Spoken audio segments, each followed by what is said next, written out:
kita dengarkan lagi ceritanya Tia nih Iya. tentang memudahkan nggak sih setelah tahu lewat analisa tulisan tangan itu akhirnya pluk sama suami.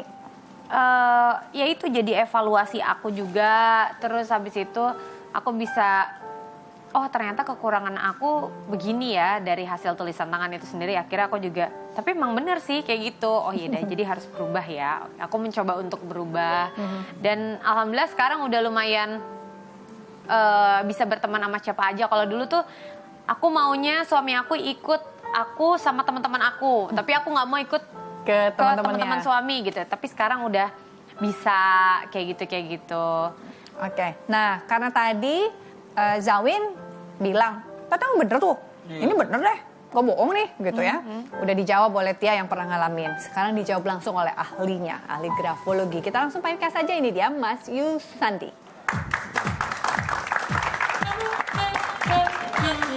Hai Mas. Terima kasih Mas. Silakan duduk Mas. Oke. Mas Yusandi, tadi teman saya menyampaikan Surat cinta. bener nggak sih? Yang saya sampaikan tadi di stroke yang saya baca. Apa yang benar? D-nya bulat gitu, biasanya orangnya cukup kalau lagi malam meledak. Iya. Gitu. Kalau dari grafologi, kalau kita bisa lihat dari bentuk huruf ya. Ya. Kalau misalnya tadi D yang seperti ini, D orang yang sensitif. Dia ada beberapa D-nya berubah-ubah. D-nya itu kita bilang ada loop-nya, ada beberapa versi. Ada yang Iya. ini ukurannya sedang, ada yang kecil, Iya. ada yang sedang, ada yang besar. Iya. Makin besar itu dia makin sensi. Iya. Makin sensi itu ya makin mudah meledak. Iya. Iya. Oke. Kalau dia kecil, dia sensinya dia jengkel tapi dia dipendam. Ya, gitu. Tapi dari Ini ada Titik, D yang iya D yang gitu ya. Terus Kalau ini kan tulisan tangan ya. Kalau ini printan bisa dibaca juga nggak? bisa dong, kan sama bisa, semua. bisa. itu karakter Mungkin dia, wah, kamu Kalau di marah-marah Kompas TV karena kamu bisa. suka pakai Times New Roman gitu. Enggak. Tapi kalau di Kompas TV ketahuan. Ini kok cuman berapa lembar? Oh berarti printnya print yang bukan aslinya. Jadi lewat center jadi agak lama. Itu ada. Itu cuma mengetahui di mana Iya, lokasinya ya. iya. Tapi Mas, berbicara soal grafologi, barangkali bisa dijelaskan kepada pemirsa di rumah dan juga adik-adikku yang hadir di sini, apa sih ini grafologi ini? Iya, kalau grafologi itu awalnya itu adalah kita menganalisa dari tulisan tangan itu untuk melihat kepribadian atau karakter dari si penulisnya. Sebenarnya dibilang tulisan tangan itu tidak harus dari tangan. Jadi semua anggota tubuh yang menghasilkan goresan, karena ada orang-orang yang punya handicap tidak punya tangan, dia bisa menulis menggunakan pakai mulut, menggunakan kaki, ya. itu tetap bisa dianalisa untuk melihat karakter atau kepribadian penulis. Grafologi atau menganalisa tulisan tangan ini apakah bersifat temporer pada saat itu atau bersifat lebih reliability-nya? Bahwa kedepannya juga bisa menggambarkan karakter yang sama. Misalnya dulu Tia setahun lalu misalnya, atau setahun sekarang masih akan menghasilkan yang sama atau mungkin ada perubahan saat. Jadi gini, untuk menghasilkan satu goresan atau tulisan itu dibutuhkan 3 hal. Yang pertama itu kecerdasan dari si penulisnya. Jadi orang yang punya kecerdasan rata-rata dengan di atas rata-rata tulisannya akan berbeda. Itu pertama. Terus kondisi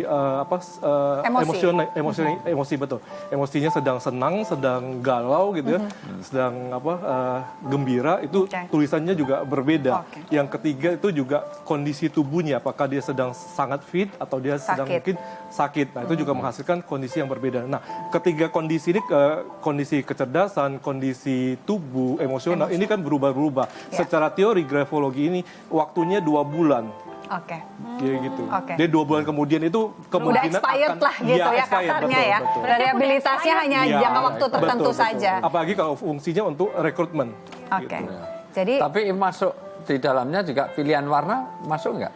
Misalnya karena ada seneng nulis warna biru, ada hitam, ada merah gitu. Warna itu mempunyai arti tapi tidak mempunyai dampak yang besar sekali sih. Untuk menganalisa karakter ya. Betul. Abis ini aku coba nulis dong. Boleh. Dibacain. Minta kertas ya, cuma minta kertas. Mas Jawin, maaf punten pangambilin kertas. Kertas sama pulpen. Kalau nggak pulpen nggak boleh spidol, harus pulpen ataupun kalau kita pensil, untuk analisa itu ballpoint yang standar. Ya. Kalau dia spidol itu nanti nggak kelihatan. Iya. Tapi ini ilmunya sebetulnya dari mana sih sejarahnya Ini mungkin grafologi lengkapnya ini? nanti Tete bisa baca. Terima kasih. Ya. Dahsyatnya tulisan tangan. Weh. Oke. Kaya, sukses, bahagia Kalau dengan ilmunya sendiri sih sudah sangat tua. Kalau secara sains itu sudah 1854 sebagai ilmu. Kalau sebagai prasains sudah jauh-jauh dari zamannya Socrates itu sudah diteliti hubungan antara tulisan itu dengan karakter penulisnya seperti apa. Oh, ini mirip-mirip nggak sih sama ini? Apa? Sama apa? Weton, bukan weton, apa? Kok weton? Bintang. Beda. Beda. Kan ada sifatnya juga itu. Ya, tapi itu tidak kosmologis saja. Artinya dia meraba dari sifat-sifat kosmologis. Pada saat itu terjadi tataran bintang seperti apa astronominya gitu ya, Wi ya. Dan mempengaruhi karakter seseorang. Iya, karena gitu. ada juga yang kaitannya dengan jumlah angka kejahatan tuh banyak di September Oktober. Itu di seluruh dunia dari dulu sampai sekarang. Itu karena memang kondisi ya tadi. Maka bintangnya kan beda itu semuanya. Itu. Nah, tapi itu tidak kaitan kalau ini Ya, lebih ke ini akademis lebih kepada otak dan pikiran Oke. gitu. Mas, saya ingin tahu kalau tadi bilang ada hubungannya antara tulisan tangan dengan karakter ya, dengan mengamati karakter atau menjelaskan karakter seseorang. Apakah analisa tulisan tangan ini juga bisa mendeteksi kebohongan dari seseorang? Iya, namanya grafoforensik. Jadi grafoforensik itu banyak dipakai untuk kita melihat adakah tindak kejahatan mulai yang ringan sampai yang berat. Ya. Kalau sebelum di Indonesia mulai booming menggunakan grafologi, di luar itu sudah di CIA, KGB itu juga menggunakan untuk kepentingan intelijen. Kita baru belakangan 5 tahun ini.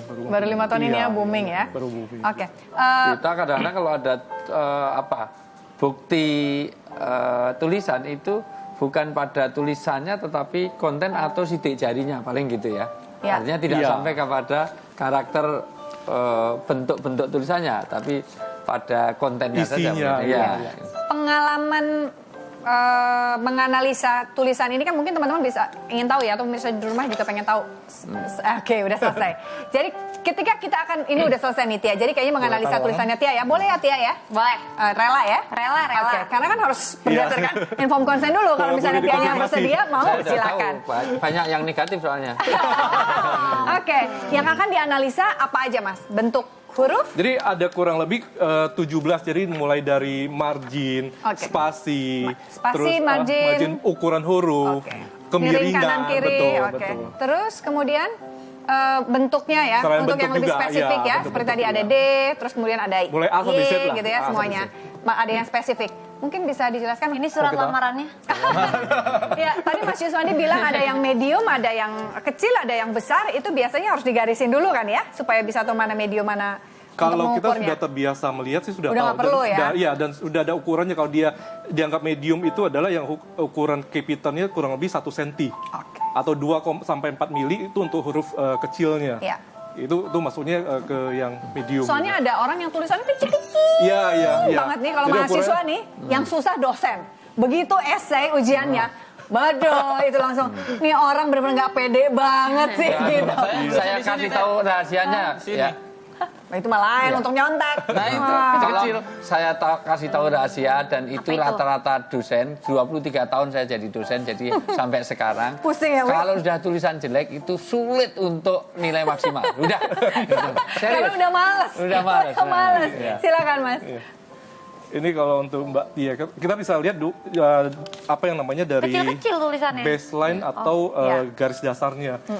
Kalau ini ke bawah, ini menunjukkan orang yang sedang motivasinya sedang turun, sedang drop. Nah, kayaknya dia lagi Kita lagi konfirmasi. Iya. Atau kondisi tubuhnya sedang capek. gitu. Saya kelihatan nggak sekali fit. itu kemungkinan dari tulisan ini sedang hamil ini.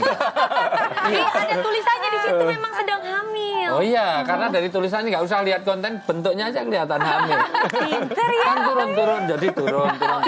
Iya. Oke, silakan habis itu Mas. Iya. Kalau kita lihat dari untuk marginnya Margin.